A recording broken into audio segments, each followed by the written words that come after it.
Donald Trump est officiellement à nouveau président des États-Unis et il est plus puissant que jamais. This is a magnificent victory for the American people that will allow us to make America great again.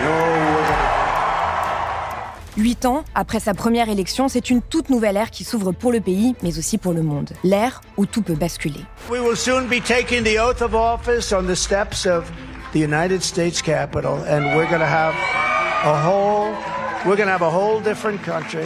Il arrive, il pense qu'il connaît tout, et il arrive surtout entouré finalement de radicaux comme lui. Cela pourrait presque être le scénario d'une série de science-fiction. Donald Trump revient à la Maison-Blanche en compagnie d'Elon Musk, l'homme le plus riche au monde, mais aussi de toute une clique de milliardaires et millionnaires, de géants de la tech qui ont façonné le monde dans lequel nous vivons. Désormais complices de l'extrême droite, ils mettent en danger notre planète, notre vie privée, nos démocraties et ne cachent pas leur masculinisme.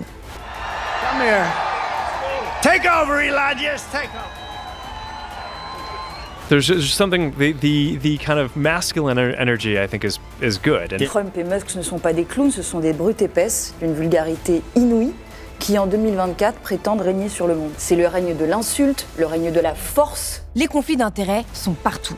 Et la plutocratie, ce pouvoir exercé par les plus riches, n'a jamais été aussi évidente. Certains parlent même d'une broligarchie, en référence aux bros, les frères, qui se serrent les coudes pour former un boys club de milliardaires au pouvoir. There should be a set of rules that govern the way bros comport themselves among other bros. En clair, l'ultracapitalisme et les libertariens partent à l'assaut de la démocratie et de l'État profond. When I'm re-elected, I will totally obliterate the deep state. Today, an oligarchy is taking shape in America of extreme wealth, power, and influence that literally threatens our entire democracy, our basic rights and freedoms.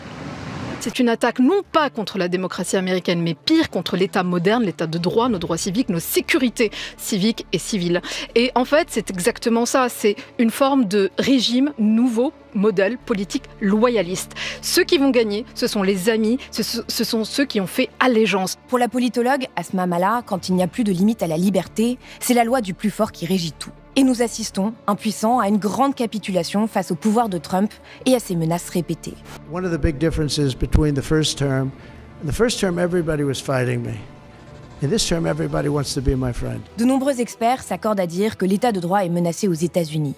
Et tout ceci donne l'impression que c'est une certaine vision de la société qui est en train de gagner. Un nouveau chapitre de l'histoire mondiale s'ouvre donc, plein d'incertitudes. Car cette politique nous concerne aussi. La souveraineté même de l'Union européenne est mise en danger par l'ingérence d'Elon Musk et de Donald Trump. Avec ce second mandat, le saut dans le vide est complet et le ton a déjà été donné. Donald Trump a assuré qu'il serait un dictateur, mais seulement le premier jour. Day one, we're doing two things. Closing the border and drill, baby drill. Mais comment imaginer qu'il n'y aura pas une dérive autoritaire, voire une bascule dans un régime fasciste? This country needs a dictator. I hate to say that, but it's the truth. À l'heure où beaucoup se demandent qui a le plus de pouvoir entre Donald Trump et Elon Musk, je vous propose de prendre un peu de recul pour comprendre ce qu'il se joue actuellement aux États-Unis et ses conséquences pour le monde.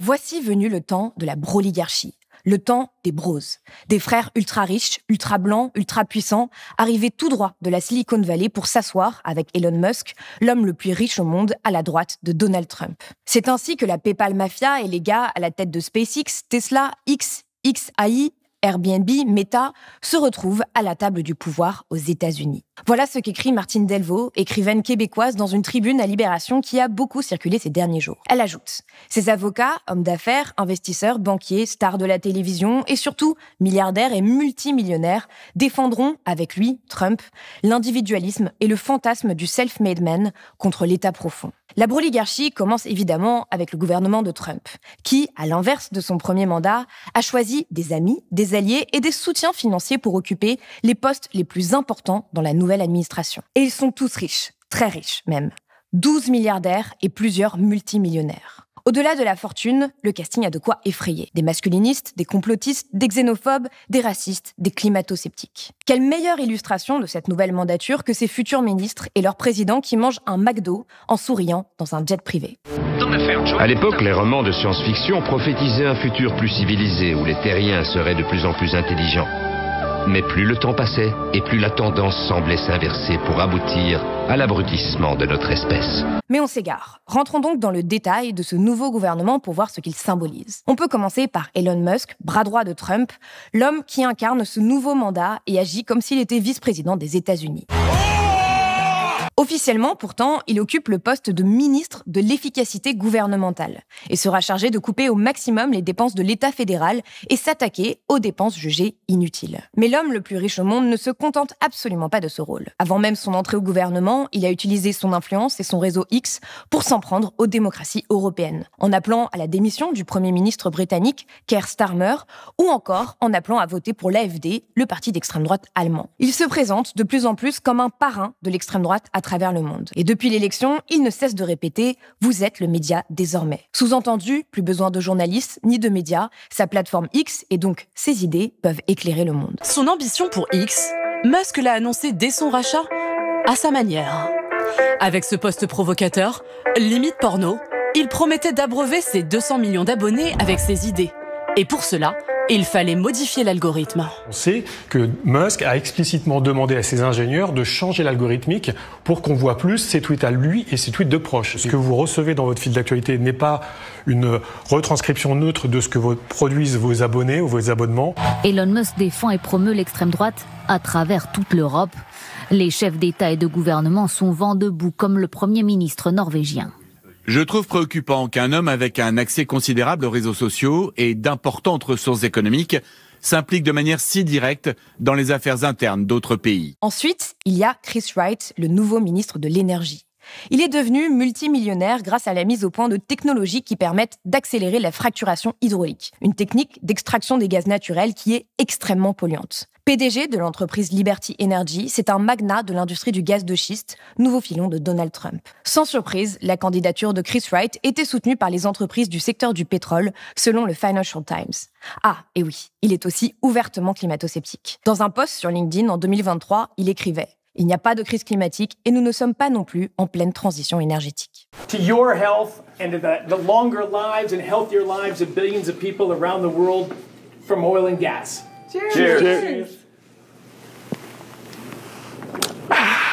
Si on reste sur l'écologie, Lee Zeldin a été nommé à la tête de l'Agence de protection de l'environnement, l'organe clé pour lutter contre la pollution et les émissions de gaz à effet de serre. En accord avec le climato-scepticisme de Trump, il est chargé de démanteler les réglementations environnementales pour libérer le pouvoir de l'économie américaine. Il a promis de restaurer la prédominance énergétique des États-Unis, de revitaliser l'industrie automobile pour amener des emplois aux Américains et de faire des États-Unis le leader mondial de l'intelligence artificielle, en ajoutant « Nous le ferons tout en préservant l'accès à une eau et un air pur ». Il n'a pas de compétences particulières sur l'environnement et a reçu le score médiocre de 14% d'une association qui note les élus selon leur vote sur des politiques environnementales. You have to look at what President Trump is trying to accomplish with the EPA.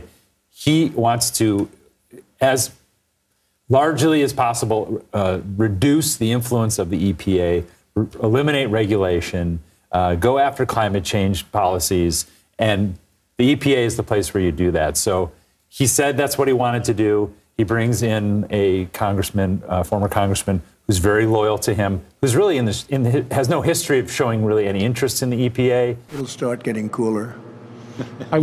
You just watch. I wish science agreed with you.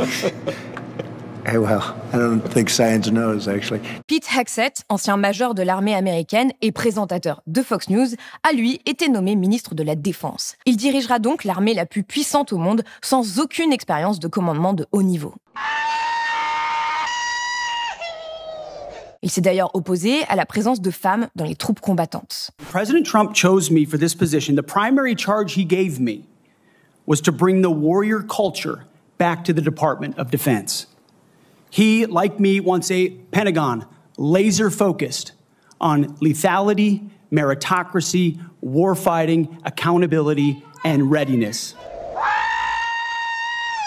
Il est accusé d'agression sexuelle, mais aussi d'avoir régulièrement une consommation d'alcool excessive, si bien qu'il a dû être plusieurs fois exfiltré d'événements professionnels. Monsieur Hegseth a déclaré vouloir réformer le Pentagone de fond en comble, devenu trop woke, selon lui. Il veut licencier certains généraux et interdire de nouveau aux personnes transgenres de s'enrôler dans l'armée. Malgré toutes ces polémiques, Donald Trump a déclaré début décembre que son choix ne changerait pas et que Hegseth était un gagnant. Robert Kennedy Jr., le neveu du président John F. Kennedy, a été nommé ministre de la Santé. Il est connu pour ses positions controversées et son complotisme. Anti-vaccin, sans expérience scientifique, il a annoncé son intention de nettoyer la corruption qui existe selon lui dans les agences fédérales de contrôle de la santé et de l'alimentation. Parmi les théories du complot qu'il a relayées ces dernières années, l'idée que le Covid-19 a été conçu pour cibler les Caucasiens et les Noirs et que les personnes les plus immunisées sont les Juifs ashkénazes et les Chinois. Donald Trump a aussi nommé un de ses avocats, Todd Blanche, au poste de procureur général adjoint des États-Unis. Cet ancien procureur fédéral a dirigé la défense du nouveau président dans 3 de ses 4 procès. Enfin, le milliardaire Jared Isaacman a été nommé au poste d'administrateur de la NASA,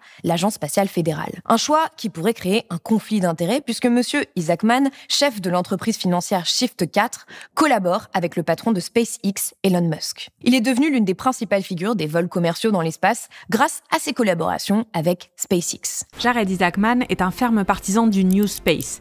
Il est persuadé que les gouvernements, et notamment la NASA, n'ont plus les capacités de prendre les risques suffisants et que l'aventure spatiale de demain s'écrira avec des acteurs privés comme Elon Musk. Dans un post, il a écrit « Il y aura inévitablement une économie spatiale florissante, une économie qui créera la possibilité pour d'innombrables personnes de vivre et de travailler dans l'espace.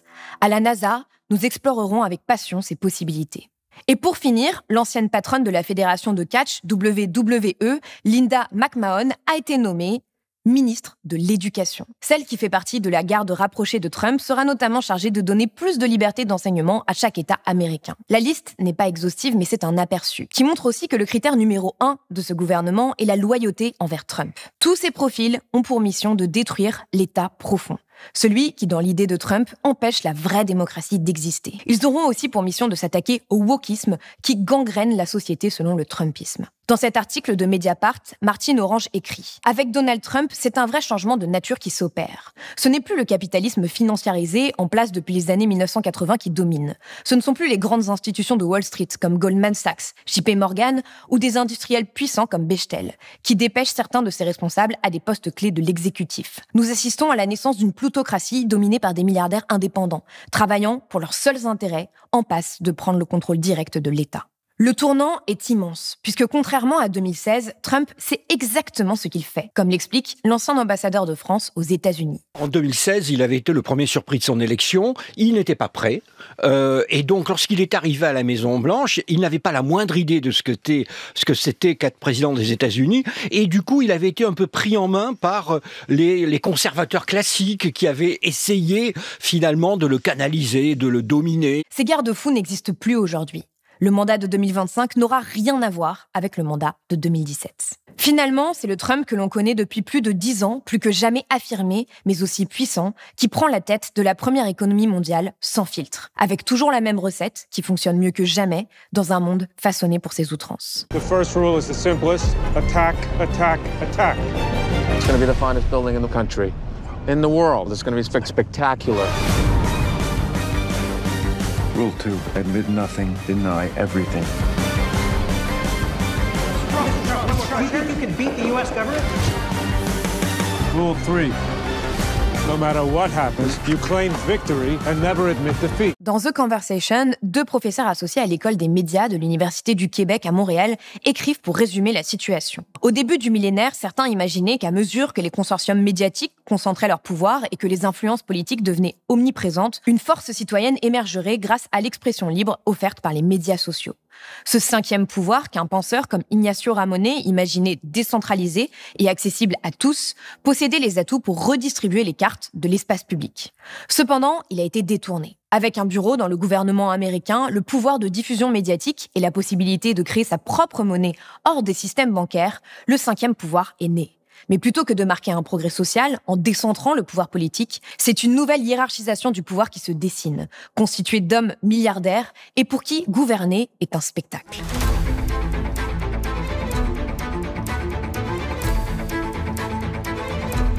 One of the big differences between the first term everybody was fighting me. In this term, everybody wants to be my friend. I don't know. Voilà ce que confiait Trump à des reporters depuis sa villa luxueuse de Mar-a-Lago en Floride, mi-décembre. Et cette fois-ci, il n'exagère pas. Dans un édito du New York Times, Michelle Goldberg parle même d'une grande capitulation.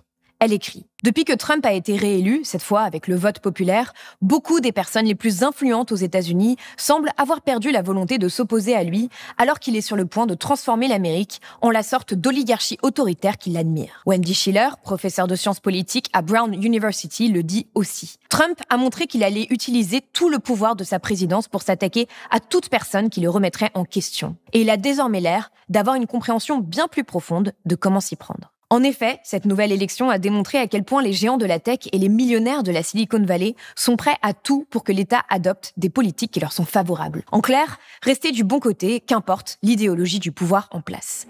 Et ils ont très vite compris que les règles du jeu étaient en train de changer. Ils se sont d'ailleurs bousculés pour faire des dons au fonds chargé d'organiser la cérémonie d'investiture du nouveau président le 20 janvier. Les PDG de Meta, Amazon, Microsoft, OpenAI, Google ont tous annoncé des donations d'au moins 1 million d'euros pour chaque entreprise. Idem pour des banques comme Goldman Sachs ou Bank of America, mais aussi les plateformes de crypto-monnaies. Of course, all of these guys are just playing catch-up to Elon Musk, who spent over $250 billion to get Trump elected in the first place. Pour ces entreprises au profit considérable, 1 million ce n'est rien. Mais ces sommes symbolisent un glissement opéré par les géants de la tech qui ont pourtant été longtemps très critiques de Donald Trump et de ses idées, notamment sur l'immigration.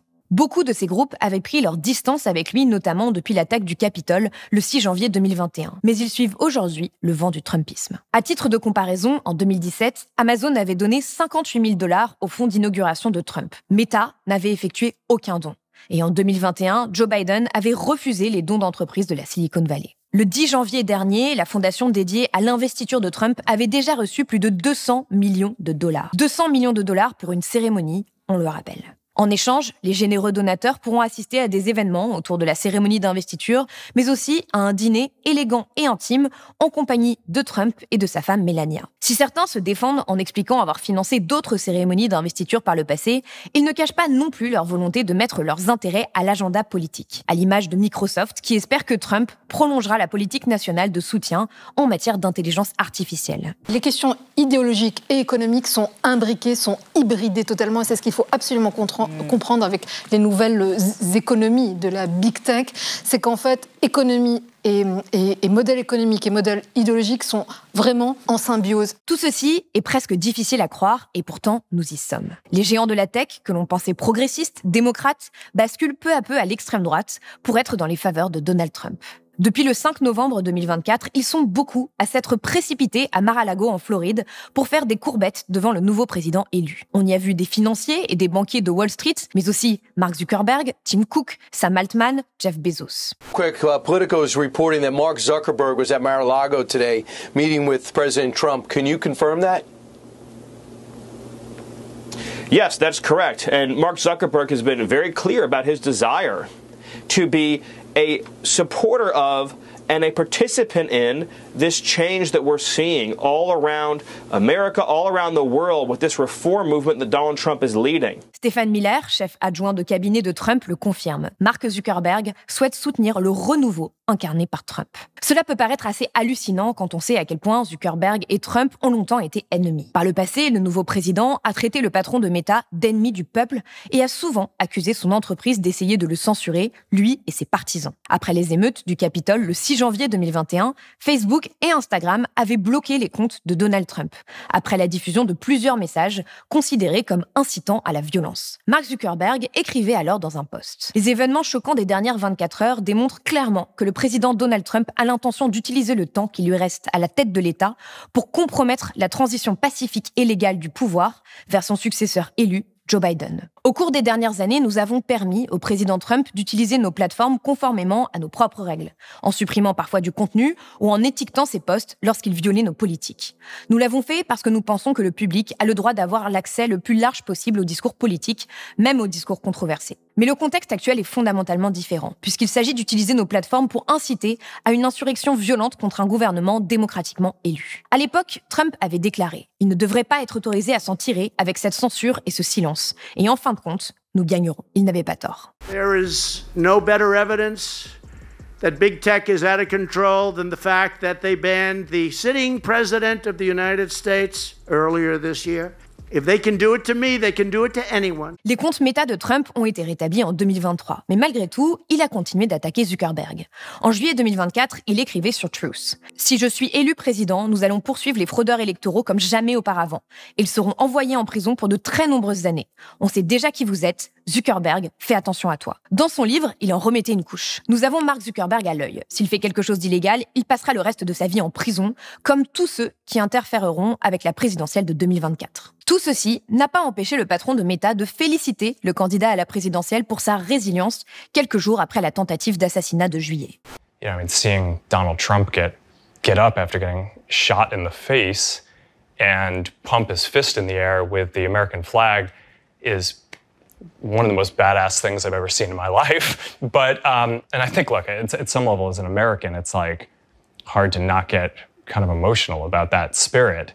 And that fight, and I think that's why a lot of people like the guy. Et nous l'avons vu. Depuis l'élection, le PDG et fondateur de Facebook a multiplié les signes d'allégeance à Trump, opérant peu à peu un virage total. Peut-être pour empêcher le nouveau président de mettre ses menaces à exécution. Ce niveau de revirement étant particulièrement radical, il est assez difficile de savoir quel est le degré de pression qui a été exercé sur Mark Zuckerberg, ni quelle en est la nature. Pour l'instant, il n'y a que des suppositions. Mais les conséquences, elles, sont bien réelles. Le 7 janvier, il annonçait mettre fin au fact-checking sur Facebook et Instagram au profit de notes communautaires, suivant le modèle d'Elon Musk sur X. Un modèle qui a permis à l'extrême droite, au confusionnisme, au cyberharcèlement et à la post-vérité de prospérer sur ce réseau. We're going to simplify our content policies and get rid of a bunch of restrictions on topics like immigration and gender that are just out of touch with mainstream discourse. What started as a movement to be more inclusive has increasingly been used to shut down opinions and shut out people with different ideas.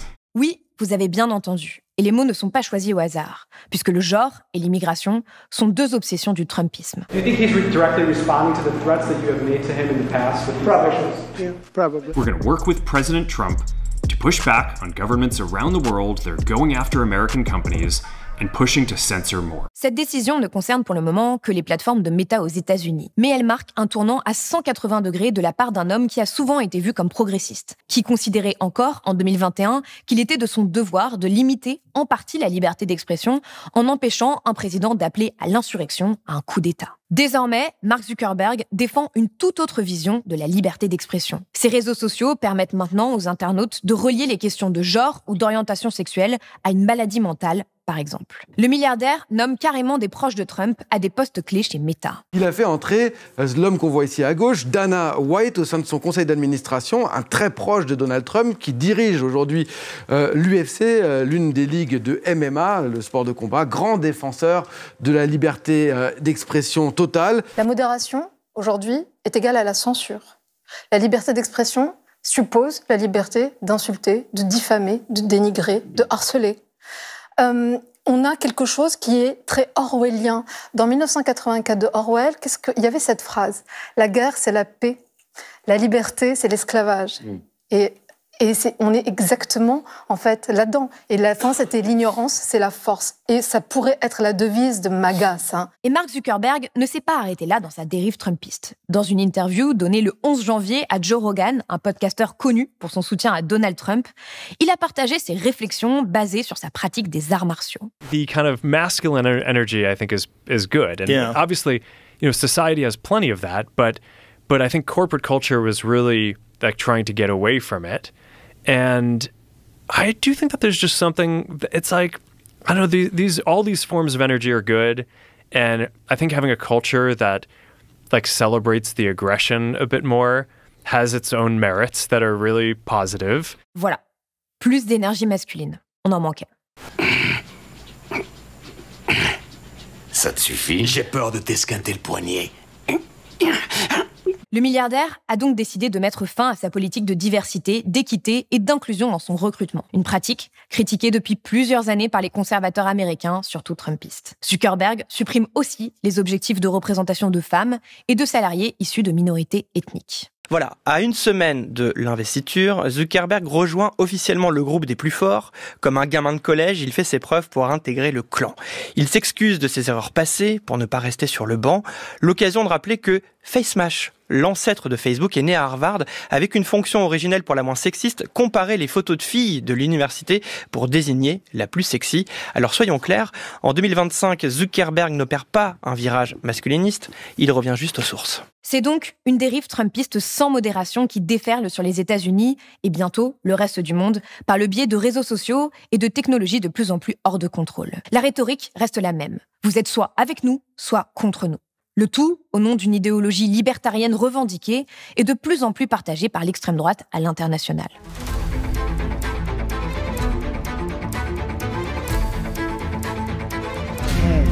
They want to take away my freedom because I will never let them take away your freedom. They want to silence me because I will never let them silence you. Le président élu des États-Unis, Donald Trump, aurait été condamné pour sa tentative présumée de renverser le résultat de l'élection en 2020 s'il n'avait pas été réélu 4 ans plus tard. Voilà ce qu'affirme le procureur spécial Jack Smith dans un rapport accablant sorti 6 jours avant l'investiture de Trump. Le rapport rappelle que la Constitution interdit l'inculpation et la poursuite d'un président, un principe qui ne dépend pas de la gravité des crimes reprochés, de la solidité des preuves du gouvernement ou du bien fondé de la poursuite. Donald Trump avait été poursuivi dans l'enquête sur la prise d'assaut du Capitole le 6 janvier 2021 par ses partisans à Washington pour contester l'élection de Joe Biden à la présidentielle. Selon le rapport mis en ligne par le New York Times et le Washington Post, M. Trump a contacté des élus et des responsables d'État, a fait pression sur eux avec de fausses allégations de fraude électorale dans leur État et les a exhortés à prendre des mesures pour ignorer le décompte des voix et changer les résultats. Il est important de noter qu'il s'est adressé uniquement aux élus et aux responsables d'État qui partageaient son affiliation politique et étaient ses partisans, et uniquement dans les États qu'il avait perdus, ajoute le rapport. Le texte affirme que Trump et ses co-conspirateurs avaient prévu de faire des certificats frauduleux d'électeurs dans 7 États où il avait perdu: l'Arizona, la Géorgie, le Michigan, le Nevada, le Nouveau-Mexique, la Pennsylvanie et le Wisconsin. Le bureau du procureur spécial conclut que la conduite de Trump a violé plusieurs lois pénales fédérales. How is the president-elect reacting to the release of the report? Well, overnight when the report came out, Lindsay, he fired off a couple of comments on Truth Social. He called Jack Smith a lame-brain prosecutor, and he noted that the voters have spoken. What he means by that, of course, is the fact that the charges that are outlined in this 140-page report have now been dropped. Et devinez quelle sera une des premières mesures de Donald Trump en tant que président: gracier les émeutiers du 6 janvier 2021. Une polémique est née aux États-Unis suite à ces déclarations du procureur relayées dans plusieurs médias. De quoi alimenter encore la volonté de Donald Trump de censurer les médias, lui qui considère les journalistes comme des ennemis du peuple. News organization, can you give us a chance? Your organization you are attacking our news organization. Can you give us a chance to ask a question, sir? Go ahead. Sir, can you state, Mr. President-elect, go ahead. Can you state categorically, Mr. President-elect, can you give us a question? Don't be rude. You're attacking us. Can you give us a question? Don't be rude. Can you give us a question? I'm not going to give you a question. Can you state categorically? You are fake news. Sir, go ahead. Can you state categorically? Avant même son retour à la Maison-Blanche, le républicain a déjà menacé de lancer une avalanche de plaintes contre les médias. Il a parlé plusieurs fois de la révocation des licences, par exemple, de certains gros networks américains comme CNN ou MSNBC qui sont très clairement anti-Trump.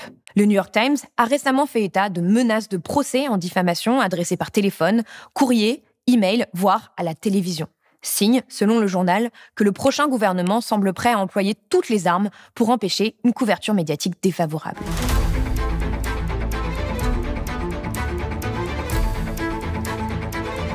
Tout ceci donne la sensation qu'une certaine vision du monde, machiste, conservatrice, climato-sceptique, autoritaire, est en train de gagner. Que nous sommes en train de basculer dans le scénario de la série Years and Years. Mais dans le fond, est-ce que ce n'est pas qu'une sensation ?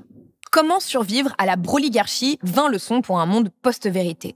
Dans cet article, Carol Cadalaware, journaliste d'investigation qui a notamment révélé le scandale Cambridge Analytica, nous alerte sur notre tendance collective à la passivité et au déni. It's all your fault. What is? Everything. Who? All of you. What do you mean? The banks, the government, the recession, America, Mrs. Rourke. Every single thing that's gone wrong, it's your fault.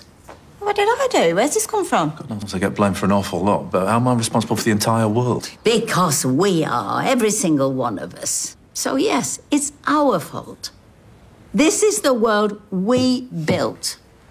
Elle donne plusieurs conseils.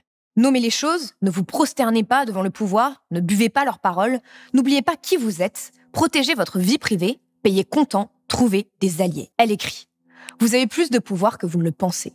Nous sommes censés nous sentir impuissants, c'est la stratégie. Mais ce n'est pas le cas. Si vous êtes une institution ou une organisation américaine, formez un comité d'urgence. Faites venir des experts. Apprenez des gens qui ont vécu sous l'autoritarisme, demandez conseil. » Et cite l'autrice Rebecca Solnit. « S'ils essaient de normaliser, essayons de dénormaliser. Accrochons-nous aux faits, aux vérités, aux valeurs, aux normes, à tout ce qui va être assiégé. N'oublions pas ce qu'il s'est passé et pourquoi. »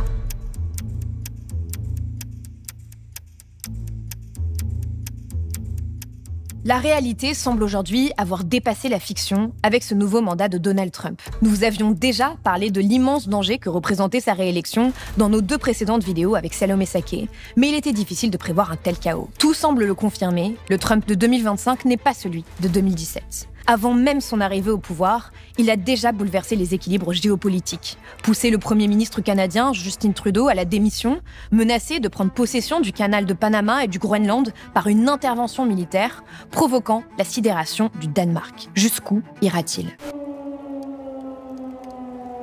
Is that siren with you or us? It's here. It's here as well. What does it mean? They've launched a missile. Who has? China? America. They fired a nuclear missile at Hongsha. Oh, you're kidding. Oh my God. He did it. Donald Trump did it. His final days of office. Trump a aussi poussé le groupe Meta, qui enregistre le plus grand nombre d'utilisateurs parmi les réseaux sociaux dans le monde, à changer sa politique de modération aussi bien que sa politique interne. Face aux incendies qui ravagent Los Angeles, il a également multiplié les déclarations complotistes, anti-écologistes, niant les impacts du changement climatique. Tout ceci augure déjà le pire. Alors qu'attendre des prochains mois? L'incertitude est totale, mais une chose est sûre. L'heure n'est pas à la capitulation face à une extrême droite de plus en plus puissante et décomplexée.